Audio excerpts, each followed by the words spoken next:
दोस्तों इस वीडियो के अंदर हम टेक्नो स्पार्क 6 गो का यूनिट तब्दील करते हैं। सबसे पहले इसकी बैक कवर को रिमूव कर लेते हैं और उसके बाद हम इसके सारे पेज खोलकर इसी की बैक कवर के अंदर रखते जाते हैं ताकि इनमें से कोई भी पेज जो है गुम ना हो। तमाम पेज हमने खोली, कोई एक भी आपने छोड़ना नहीं है और इसको गुम भी नहीं होने देना। ये लीजिए जी। उसके बाद अब हम ये जो साब पीसीबी इसके ऊपर जो कवरिंग है किसी नोकदार चीज़ से थोड़ी सी उखेड़ लेते हैं। उसके बाद ऊपर वाला जो मेन पीसीबी है वहाँ से भी कटर से उसको रिमूव कर लेते हैं। उसकी कवरिंग पीसीबी एक्सपोज हो गया। बैटरी स्ट्रिप सबसे पहले उठाइए और उसके बाद बैटरी की चारों तरफ जो है वो एमबीसी डाल दीजिए, मदरबोर्ड क्लीनर डाल दीजिए ताकि वो गिलू जो है छूट जाए। उसके बाद आप ये जो ग्लास सेक्शन काप लगाकर इससे बैटरी को ऊपर खींचेंगे 1 मिनट के बाद तो आपकी बैटरी आसानी से बाहर आ जाएगी। उसके बाद अब हमने यूनिट छुड़वाना है तो यूनिट को बोर्ड से निकाल लीजिए। उसके बाद आप जो है बोर्ड के चारों तरफ एमबीसी डालकर और एक्सरे पेपर से, एक्सरे शीट से यूनिट को छुड़वा लीजिए। जहाँ से यूनिट ना बाहर निकले वहाँ पर आप एमबीसी के कतरे मैनुअली जो है वो डाल लीजिए। ये लीजिए जी, आपका यूनिट आसानी से बाहर आ गया। अब यूनिट के अब ये जो मिड फ्रेम है इसकी सफाई हमने करनी है। मिड फ्रेम के ऊपर बहुत ज़्यादा गिलू कचरा वगैरह होता है, सब कुछ जो है रिमूव करना ज़रूरी होता है। यही वो स्टेप है जो ज़्यादा अरसा चलता है, यानी कि यूनिट रिप्लेसमेंट के अंदर जो सबसे ज़्यादा टाइम लेती हैं चीज़ें उनमें एक मिड फ्रेम की सफाई और दूसरा जो है पेच का यूज़ करना है। तो देखिए कितना छोटा छोटा कचरा है। ये मैं इनको बड़ी एहतियात से एक एक चीज़ को रिमूव कर रहा हूँ। अगर एक भी यहाँ पर ज़रा रह जाए ना तो समझ लें कि सारा प्रोसेस फेल होता है। इसमें सबसे मोस्ट इम्पोर्टेंट काम जो आपको बड़ी एहतियात से करना होता है और जिसमें अक्सर लोग जो गड़बड़ कर जाते हैं वो मिड फ्रेम की सफाई ही है। बाद मोबाइल फ़ोन गिरने की वजह से मिड फ्रेम कॉर्नर से थोड़ा सा बेंड होता है, उसको भी आपने काट कर सीधा कर लेना। उसके बाद नेक्स्ट स्टेप ये है कि आपने रुई के ऊपर एमबीसी डालकर उससे मिड फ्रेम की अच्छे से सफाई करनी। 4, 5, 6 दफ़ा चाहे आपको रुई लेनी पड़े लेकिन अच्छे से सफाई करनी है।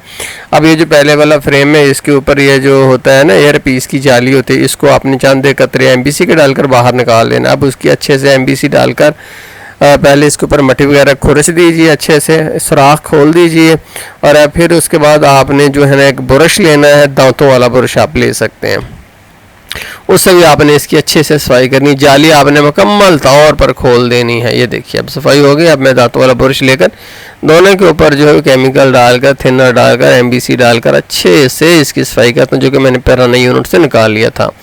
तो अब मैं यहाँ पहले रख के देखता हूँ। ये देखिए यहाँ पर ये रखा जाएगा। अब इसको पक्का करते हैं। इसको हम जो है वो गिलू से लगा देते हैं T7000 ट्यूब से। 3 जगह पर थोड़ी थोड़ी लगाई, ऊपर रख दिया इसको जाली का और यहाँ पर ये जो गिलू थोड़ा सा बाहर को है इसको ज़रा मैंने हमवार करते हैं। ये हमारा यूनिट है जो ऑलरेडी चेक हो चुका है क्योंकि मैं शॉप पर चेक करके ही लाता हूँ। अब इसका पीछे वाला कवर रिमूव कर दिया और अब मैं इसके ऊपर पीछे एक टेप लगा देता हूँ एहतियात से और अब मैंने इसको अपने मिड फ्रेम के ऊपर जो है लगाना है। तो उसके लिए मैं पहले ऐसे करता हूँ कि मिड फ्रेम की चारों तरफ जो है वो T7000 ट्यूब जो मार्केट से 200 रुपये में मिलती है वो लगा देता हूँ। ना आपने कम लगाना है ना आपने ज़्यादा लगाना है, एक जितना और तमाम मिड फ्रेम के ऊपर आपने लगाना है। और सामने जो सेंसर है उस जगह को छोड़ देना, सेंसर के ऊपर लगाकर ब्लॉक करके सत्यानाश ना कर दीजिएगा, इस बात का ख्याल रखिएगा। अब इन स्ट्रिप्स को पहले मैं आगे को कर लेता हूँ। आगे को करने के बाद दोनों स्ट्रिप्स को मैं अंदर डाल देता हूँ। आगे चलेंगी तो आप पहले ऊपर से और फिर नीचे से उठाकर आपसे प्यार से आपने इसको दबाना है चारों तरफ से ताकि फ्रेम के अंदर ये बैठ जाए। अब सब पीसीबी को अपनी जगह के ऊपर रखिए, मेन पीसीबी को अपनी जगह के ऊपर रखिए और एलसीडी की जो स्ट्रिप है उसको हमने लगाना है। ये कोएक्सियल केबल जो एंटीने वाली इसको भी सेट करके पहले ऊपर से लगाना, नीचे से फिर आपने आगे को हाथ फेर के ऊपर मरूड़ी सी बना देनी है क्योंकि वायर थोड़ी सी लंबी होती है। अब अपनी बैटरी कसिए। ये लीजिए स्ट्रिप बैटरी की भी लग गई और ऊपर से मैं दबा दबा कर इसको बिठा रहा हूँ कहीं बाहर ना निकल जाए। और ये एक छोटी सी अबर होती है जो एक्सेलरो सेंसर की होती है, ये भी आपने लगा देनी। कुछ भी आपने जो है उसमें से मिस नहीं करना। अब जो है ये सब पीसीबी इसकी कवरिंग लगा देता हूँ। ये लीजिए जी। उसके बाद मेन पीसीबी है उसकी कवरिंग भी हमने लगा देनी है। ये लीजिए दोनों कवरिंग हो गई। और अब जनाब इसका ये जो होता है बैटरी के ऊपर कवर होता है मेटल की प्लेट, ये लगा दीजिए। और अब हमने इसके जो है तमाम पेच लगा देने हैं। पेच जो है आपने मिस नहीं करने, जितने हैं सारे के सारे आपने लगा देने हैं। लेकिन जो बड़ा पेच होता है उसका ख़ास तौर पर ख्याल रखिएगा। बाज़ का तो वो दरमियान में हम कस देते हैं तो एलसीडी की फाड़ कर आगे निकल जाता है, ऐसा ना हो। तो तमाम पेच जो हम लगा देते हैं। दोस्तों ये जो आप प्रोसेस देख रहे हैं बिल्कुल ये प्रोफेशनली मैं शॉप के ऊपर काम कर रहा हूँ, उसकी मैंने रिकॉर्डिंग की है, कुछ जस्ट सिर्फ आपको दिखाने के लिए नहीं।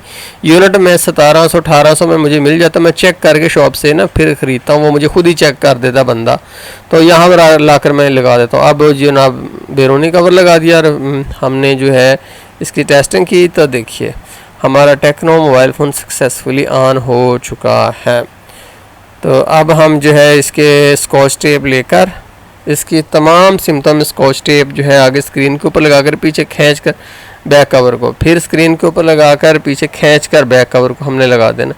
इसका मकसद दोस्तों ये है कि जब आप इसको रखते हैं ना तो 1-2 घंटे के बाद ये जो होती है ग्लू होता है अपनी जगह बनाता है, तो स्क्रीन थोड़ी सी ऊपर को आ जाती है। अगर आप इसको प्रेस करके रखेंगे कोई 2-3 घंटे तो उसके बाद ये कभी भी बाहर कोई नहीं आएगा और बड़ा सक्सेसफुल लगेगा। बट मैं आपको जो अगर आप नए हो पहली दफ़ा वाले हो तो मैं आपको कहूँगा कि यूनिट को ग्लू लगाने से पहले सिर्फ वैसे ही फ्रेम के अंदर रख के देख लेना कि हर तरफ से वो बैठा हुआ है, फिर आप ग्लू जो है वो लगाना। क्योंकि मैं जो है मैं तो बड़ा लंबा अरसा काम कर रहा हूँ तो इसलिए मैं काफ़ी स्टेप छोड़ देता हूँ, लेकिन आपने हर स्टेप जो है एहतियात से करना है। तो हमारा मोबाइल फ़ोन का यूनिट सक्सेसफुली लग चुका है। बहुत शुक्रिया देखने का, अल्लाह हाफिज़।